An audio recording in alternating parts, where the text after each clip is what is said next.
এটা কোচরা প্ল্যান করছে, coach captain ওনাদের একটা পার্ট ছিল। সো ওনারা চিন্তা করছে যে মেন ব্যাটসম্যান পাঠাবে, এটাই হয়তো। ম্যাচটা অ্যাকচুয়ালি একটা নতুন এক্সপিরিয়েন্স হয়েছে আমাদের জন্য আজকে সুপার ওভারে। হ্যাঁ, এটা ঠিক, অনেকগুলো টার্নিং পয়েন্ট ছিল। হয়তোবা আমরা যদি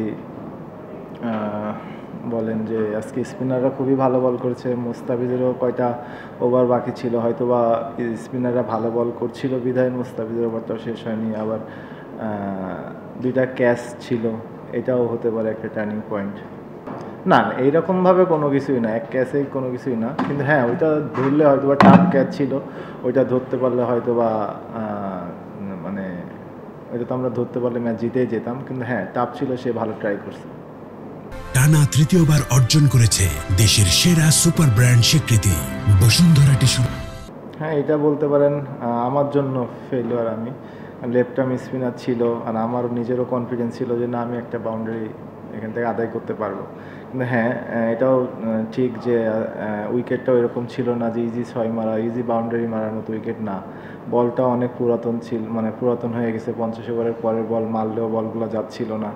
সো অ্যাকচুয়ালি বড় হিট করতে গেলে উইকেটের একটা হেল্প থাকে, স্কিড বা বলেন, বলটা একটু স্লো আসতেছিল এবং টানও ছিল অনেক বেশি। সো হ্যাঁ, নেক্সট টাইম যদি কখনো এরকম উইকেট থাকে, অবশ্যই ওইরকমভাবে প্র্যাকটিসটাও করতে হবে যে এই উইকেটেও 6 মারতে হবে কীভাবে। দেখেন, আমার কাছে তো মনে হয় মোস্তাফিজের 10 ওভারই করা উচিত ছিল, কারণ এইরকম উইকেটে মোস্তাফিজ বেস্ট বোলার ওয়ার্ল্ডের, ঠিক আছে। সো হ্যাঁ, স্পিনাররা ভালো করছিল বিদায় হয়তো বা মোস্তাফিজ পুরো 10টা ওভার শেষ করে নাই। কিন্তু এখানে অন্য কোনো কিছুই নাই যে মোস্তাফিজ পেস বোলার বল করতে পারবে না, কারণ এই সব উইকেটে মোস্তাফিজ বেস্ট বোলার অলওয়েজ। এটা ভালো প্রশ্ন। অ্যাকচুয়ালি কি, এটা নিয়ে তো সবাই আমরা চিন্তা করি নাই, এটা কোচ ক্যাপ্টেন চিন্তা করছে। তো ওইখানে আমরা কিন্তু জানতাম না আকিল হোসেন বল করবে। কারণ আমরা যদি দুইটা লেফটি নেমে যেতাম, ওই সময় যদি কোনো অফ স্পিনার আসতো, তখন কিন্তু আমরা বিপদে। সো এই জন্য লেফটি রাইটি ছিল। আপনি ওদের ক্ষেত্রেও দেখবেন সেম, ওরাও কিন্তু লেফটি রাইটি ব্যাটিং করছে। অফ স্পিন ভালো খেলি, কিন্তু লম্বা সময়ের জন্য হতে পারে। কিন্তু একটা ওভারের জন্য যখন আপনি খেলবেন, আপনার তো ফুল ফ্রি হিট খেলতে হবে। সো উইকেটটা তো এরকম না ইজি যে আপনি বল ভালো আসতেছে বা বল ঘুরতেছে না, বলটা তো অনেক ঘুরতেছে। সো এখানে স্পিন খেলা অলওয়েজ টাফ। না দেখেন, হ্যাঁ এটা ঠিক, আজকে 3টা ফ্রি হিট আমি করতে পারি নাই। এর প্রিভিয়াসও আমার অনেকগুলো ফ্রি হিট আছে যে আমি এভাবে ইউটিলাইজ করতে পারি নাই। হ্যাঁ, ওইরকম কোনো কিছু ছিল না যে আমি যে সুপার ওভারে বলগুলো খেলেছি অলমোস্ট সবগুলোই ফ্রি হিট ছিল। সো আমার টার্গেটই ছিল যে আমি বল 6 মারারই টার্গেট ছিল বা বাউন্ডারি মারার টার্গেট ছিল, যে হ্যাঁ ওইটা আমি পারি নাই।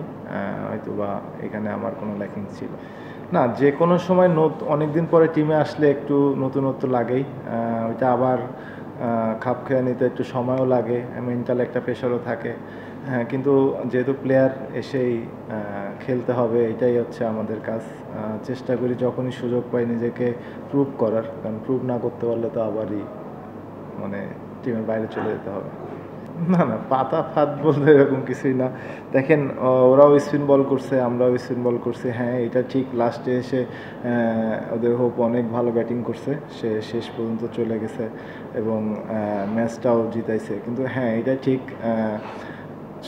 প্রথম হাফের থেকে সেকেন্ড হাফে ব্যাটিংটা একটু ইজি ছিল, কারণ উইকেটটা একটু কুয়াশা পড়াতে একটু টানটা কম ছিল। সো হ্যাঁ, এটা ঠিক যে ফাঁদ বলবো না, ওরা আজকে ভালো ক্রিকেট খেলছে, এই জন্য ওরা দিচ্ছে। হ্যাঁ, অলওয়েজ চ্যালেঞ্জিং এখানে সব ব্যাটসম্যানের জন্যই বরাবরই। হ্যাঁ, তো অনেক বেশি ফোকাস দেওয়া লাগে, কারণ এখানে না ইজি এক খেলা যায়, না বাউন্ডারি পাওয়া যায়। সো অনেক বেশি মনোযোগ দেওয়া লাগে যে কখন একটা লুজ বল পাওয়া যাবে, লুজ বলের জন্য ওয়েট করা এবং কিভাবে নিজের স্কিলকে আরও ডেভেলপ করে ভালো বলকে রান বের করা। সো হ্যাঁ, এটা পুরোপুরি বলতে পারেন স্কিল অ্যান্ড মেন্টাল অনেক টাফনেস থাকতে হবে এই কাইন্ড অফ উইকেটে খেলতে। ডিফিকাল্ট এই উইকেটে স্ট্রোক খেলা অনেক ডিফিকাল্ট। আপনারাও তো দেখেছেন যে না, মানে ইজি এক খেলা যায়, বাউন্ডারি তো অনেক কমই হয়েছে ওভারঅল।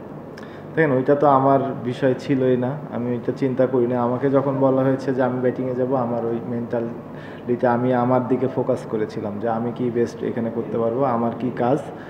সো ওইটার দিকে বেশি ফোকাস ছিলাম। আর হ্যাঁ, এটা অবশ্যই আপনি যেটা বললেন সিনিয়র জুনিয়র, হ্যাঁ যদি আপনার কাছে প্রশ্নটা আসে তখন একটা আপনার কাছে অ্যান্সার থাকবে, কিন্তু এটাতে আপনি যত বেশি মানুষকে ইনভলভ করবেন তত বেশি প্রশ্ন মাথার মধ্যে ঢুকবে। সো দুইজনের আমার কাছে মনে হয় ম্যানেজমেন্ট ক্যাপ্টেন যে ডিসিশন জেনেছে আমার কাছে মনে হয় বেস্ট।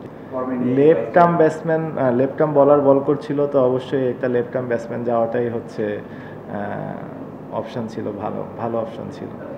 না, প্রেশার বলতে আজকে যদি জিতে যেতাম তাহলে হয়তো আমরা অনেক প্রেশার রিলিফ হয়ে যেতাম। হ্যাঁ, লাস্ট ম্যাচটা এখন সিরিজ জিততে গেলে আমাদের লাস্ট ম্যাচটা জিততেই হবে। সো হ্যাঁ, ওইভাবেই পরিকল্পনা করে প্ল্যান করে আবার নেক্সট ম্যাচের জন্য আসতে হবে, যেন আমরা স্ট্রংলি কাম ব্যাক করতে পারি। ও না, আমি তো আগেই বললাম যে দেখেন এখানে লেফট আর্ম স্পিনার বল করছিল, সো লেফট আর্ম অপশন ব্যাটসম্যানটা অপশান সব থেকে ভালো। সো এটাই তারা ডিসিশান নিছে যে লেফট আর্ম গেলে ভালো হবে টিমের জন্য। সো তারা সেই ডিসিশানটাই নিয়েছে। না দেখেন, হ্যাঁ এটা ভালো কথা বলছেন, কিন্তু ওই সময়টা কি ধরেন এমন যদি হতো 2 রান বা 3 রান বাকি থাকতো তাহলে আপনার সিঙ্গেল নেওয়ার চিন্তা করতেন। আপনি যদি ওইখানে সিঙ্গেল খেলতে যায় 2টা বল আপনার ডট হয়ে যায়, তখন কিন্তু ফুল প্রেশার আপনার উপরে চলে আসবে। তো আপনি ম্যাচটা যত দ্রুত শেষ করতে পারবেন, কারণ আপনার কাছে অপশান আছে বাউন্ডারির। সো ওইটাই আমরা প্ল্যান করেছি। ওদের তো টেল ইঞ্জিন নাই, একটাই মাত্র ওদের ব্যাটসম্যান ছিল না, আর 9টাই তো ব্যাটসম্যানই ছিল, ওদের তো কোনো টেলই ছিল না। স্পেসিফিক তো এরকম কোনো কিছুই হয় না। আর আমিও ধরেন অনেক দিন পরে এসেছি, এখন উইকেট ওয়েদার এগুলো তার আমাদের হাতে না। সো যে সিচুয়েশান পেয়েছি ওই সিচুয়েশানটাতে এখন আমাকে খেলতে হবে, এটাই এখন দায়িত্ব। সো ওই দায়িত্বটাই পালন করার চেষ্টা করছি। আপনারা তো উইকেট দেখছেনই, স্পিন উইকেট। সো এটাই আর কি মেন কারণ স্পিনার খেলানোর। এই যে উইকেট, আমি একটু আগেই বললাম উইকেট ওয়েদার এইগুলো তো আমাদের হাতের না, ম্যানেজমেন্টের হাতের। সো এইগুলো নিয়ে আমরা প্লেয়াররা চিন্তাও করি না, যে আমাদের যেখানে খেলতে দেওয়া হয় যে সিচুয়েশন আমরা ওইটাতেই কপ আপ করার চেষ্টা করি। এখনও অনেকগুলো খেলা আছে, যদি আমরা সেই সিরিজগুলো জিততে পারি, পজিশন থাকে, তাহলে অবশ্যই খেলবো। এই কদিন না, ম্যাচের মধ্যে ঢুকলে তো এরকম কোনো এক্সট্রা মানে স্কিলের কাজ করা হয় না, তখন ম্যাচ প্রিপারেশন নেওয়া হয়। সিরিজের আগে তো এরকম সময় ছিল না, সবাই আসছে, এসে ফ্যামিলির সাথে সময় দিয়ে খেলতে চলে আসছে। For more updates, subscribe to our YouTube channel and click on the bell icon. Follow us on Facebook and Instagram. Download T-Sports app to enjoy exciting games and highlights. Visit tsports.com.